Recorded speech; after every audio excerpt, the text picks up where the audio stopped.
Today we're going to talk about Macbeth. In this video, I'm going to provide you with a brief introduction to Shakespeare's play Macbeth to prepare you to begin reading it. I'm going to talk a little bit about Macbeth's reputation, its historical background, and its plot, and give you some recommendations for how to read it. So, as to this play's reputation, you've probably heard of Macbeth if you haven't already read it or seen a performance of it or a film version of it. It's the story of a Scottish general who encounters three witches who tell him he is fated to become the next king of Scotland. I personally think it's one of Shakespeare's most exciting and suspenseful and complex plays, but I'm far from the only one. Macbeth is one of the most famous and acclaimed tragedies ever written. It's very intense and very psychologically astute and full of dark and terrifying imagery. It portrays a lot of action and violence. It's known as one of Shakespeare's bloodiest plays, but it also analyzes with a lot of sophistication how language works, how people communicate with one another, and whether people really know themselves. Many, many famous actors have played the roles of Macbeth and his wife, Lady Macbeth. They are two of the most fascinating and also frightening characters in history. Macbeth and his wife, Lady Macbeth, have been played by Ian McKellen and Judi Dench when they were much younger, Michael Fassbender and Marion Cotillard in a recent film, and they will be played by Denzel Washington and Frances McDormand in a new film coming out this year or next, directed by one of the Coen brothers. There's also this fantastic version of Macbeth by the legendary Japanese director Akira Kurosawa called Throne of Blood, starring the great actor Toshiro Mifune as Macbeth, and I highly recommend this. As you read the play, I'm going to give you access to a film version of a fairly recent production of Macbeth, starring Patrick Stewart and Kate Fleetwood as Macbeth and Lady Macbeth. This production was first performed in London in 2007, played in Brooklyn at the Brooklyn Academy of Music in 2008, and was turned into a film in 2010, and it's great. But this play has been around for about 400 years. So let's look briefly at its historical background. We're not exactly sure when Shakespeare wrote Macbeth, but we think it was in the very early 1600s, maybe the year 1606. One of the reasons we think it was written around then is that in 1603, the King of Scotland, King James VI, became the King of England, changing his name to King James I. And he was personally very worried about and very interested in witches, and had actually written a book about them.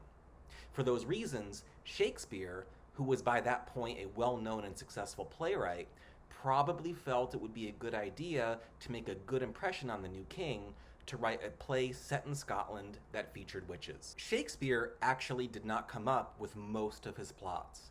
For Macbeth, he went to a book called Holinshed's Chronicles, which was a book of English, Irish, and Scottish history, and which was, by today's historical standards, not remotely accurate, but which was very popular in Shakespeare's day. Shakespeare seems to have taken a few different stories from Scottish history from Holinshed's Chronicles and some of the details about witches from King James's book about witches and mixed them together to form the play Macbeth. Now, the fact that Shakespeare came up with this play about Scotland featuring witches around the same time England got a new king who was from Scotland, who was interested in witches, might suggest that Shakespeare wrote Macbeth as a good career move. That's possible.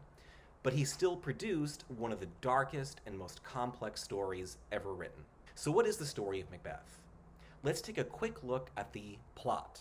I'm not going to ruin the story of Macbeth if you haven't already read it or seen it, but I'm going to give you a brief introduction to the plot and set up the premise of the play, because Shakespeare's language can be difficult to follow, and because although the plot of Macbeth is straightforward and very fast-paced, the very first few scenes of it are kind of chaotic and somewhat confusing. The play opens with a very brief scene featuring only the three witches in a forest, talking about how they are going to meet Macbeth.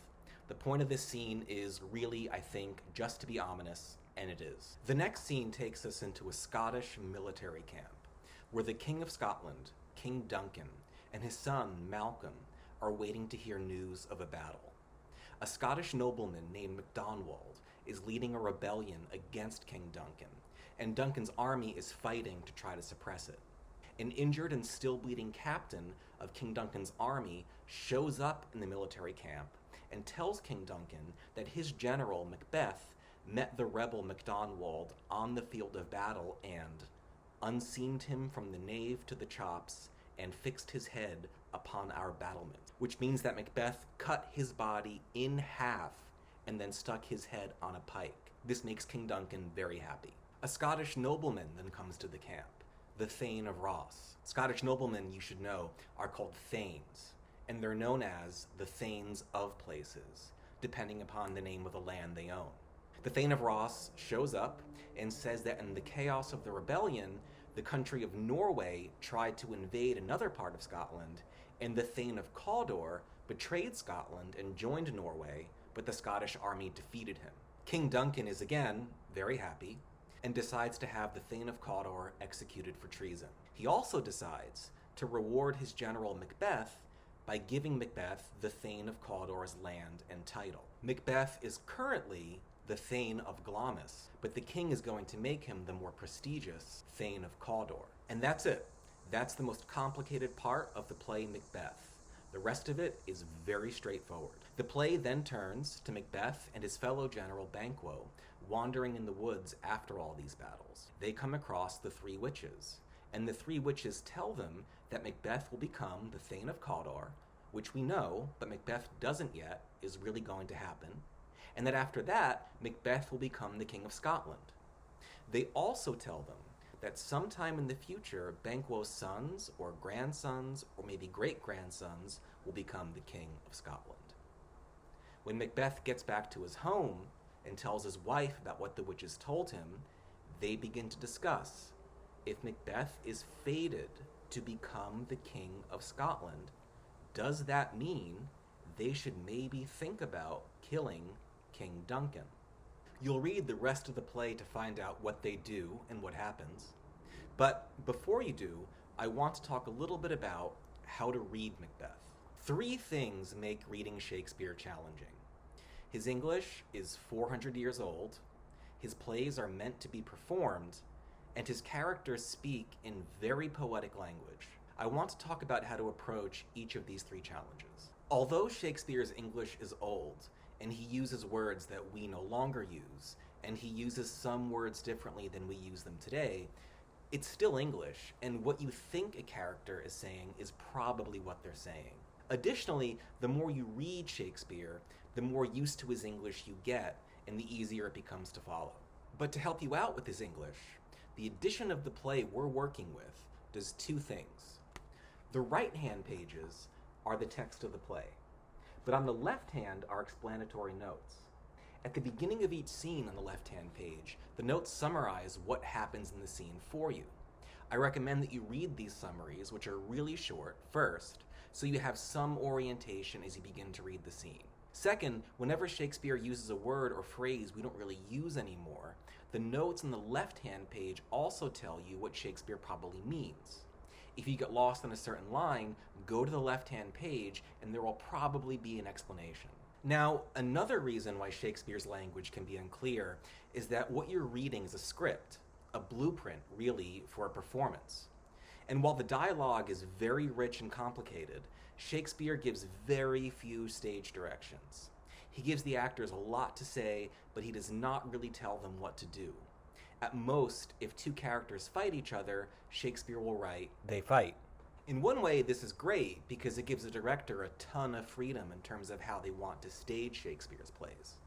But for a reader, it can be difficult since you have to imagine all of the action. For this reason, I've posted to Blackboard, under the discussion for each act of the play, under the recommended thread, a link to the film version of Macbeth starring Patrick Stewart. I highly recommend that you watch this, as it will not only help you visualize what's going on, but it also features great performances and really cool scenery. Although this film maintains all of Shakespeare's dialogue, it does something a lot of productions of Shakespeare do, which is that it updates and changes the setting. The characters are still Scottish and still talk about Scotland, but the world of the play in this version seems to be in the mid-20th century, so the characters drive cars and watch television and shoot guns. In this version of the play, I think the director is trying to draw parallels between the story of Macbeth and the rise of 20th century dictators, like Stalin and Hitler. It makes, honestly, for great visuals. Now, you can approach reading the play and watching the film any way you want to. You might want to watch the entire 2-hour film in one night and then read the play act by act. Or you might want to read an act, then watch that act in the film, then read the next act, then watch the next act in the film. Or you might want to watch the film with the book in front of you. It's up to you. I'm not actually requiring you to watch the film, only to read the play. But I really recommend you watch the film as well because it will make the play clear to you and I think more exciting. Instead of just reading they fight, you'll see and. Last, Shakespeare's characters do not speak like real people. They frequently speak in poetry. Why? It's generally how plays were written at the time, but there's also a more interesting reason. Because the characters speak in complex poetic language, which is rich with imagery, they take you deeper into their own complicated psychology. There are two things to appreciate in Macbeth. There's the plot, who does what, who kills who betrays who rebels against who, and then there's the dialogue, which takes you into the complex, mysterious reasons why the characters do the things they do. Yeah, Macbeth could just say, I'm thinking about killing the King of Scotland.